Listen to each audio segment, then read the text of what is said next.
So it sounds like, from what you're saying, and your team has done a great job of reporting, things really reached a boiling point last week, and they continue to just Hmm. be, and it continues that way throughout this week. And I am Hmm. curious, your team has been on the ground inside Columbia's campus, talking to the protesters inside the encampment.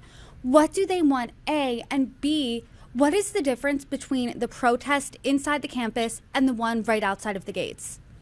Yeah, no, super great questions. I think for the first one, their demands have been very explicit. From the moment we reported it, we broke the story at 5 in the morning.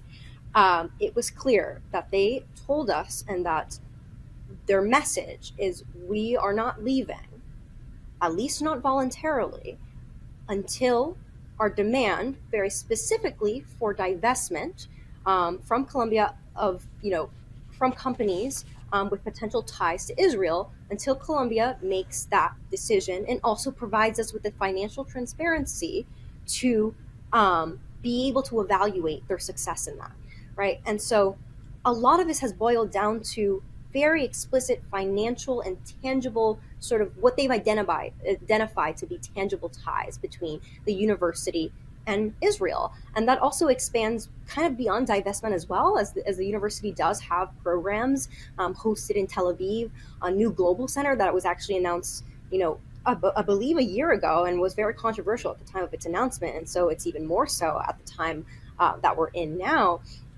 And so what people have identified are these very explicit, or what they define to be these very explicit ties between the university and Israel. And what they're demanding is a severance of those ties. And I think, but what is central is truly the financial aspect, the BDS, right, the boycott, divestment and sanctions list, divesting from companies that are listed on that list, and also any other sort of possible ties to weapons manufacturers, military applications.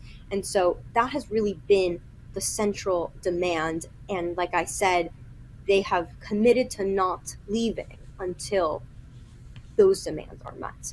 And so there are ongoing negotiations actually at this time between the administration and these student organizers.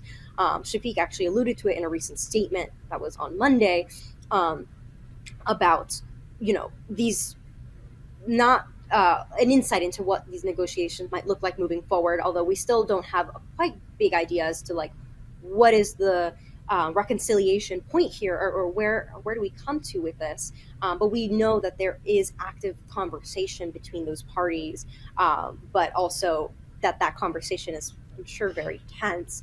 And so, to your second question, which is the difference between these off-campus and on-campus groups or protests, I think that has been like an incredibly important distinction that we have really tried very hard to make at Spectator, not only because of the importance that that holds for our community, but also the transparency and for the truth and the fact telling.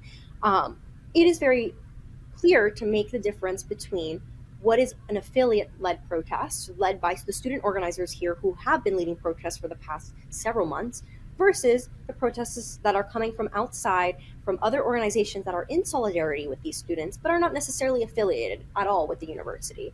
And so also the aspect of sort of control looks different. Like, in fact, the encampment has a set of community guidelines that it follows. It sort of, you actually can walk in and there's this, like, kind of banner that has a list of everything that the encampment follows by, and they've also been publicizing that online. But you can see that there is actually kind of an interesting community being formed, like, via this encampment. It's not taking the form of a typical protest. Of course, there's protest activity, and they are protesters. Like, that is an accurate, I think, description. But at the same time, the people involved, it looks so different day to day. We're seeing, like, pre-scheduled programming occurring in this encampment, from teach-ins to movie screenings, to yesterday for the commencement of Passover, a Seder that was held inside the encampment specifically for Jewish students. And so there are these incredibly interesting dynamics that are occurring and that are taking place inside this encampment. But once the moment you step out of that, those community guidelines, right, these, like, set of sort of rules that they're promising to abide by as, like, as a miniature community, are kind of not, they're not at all applicable to sort of what's happening outside.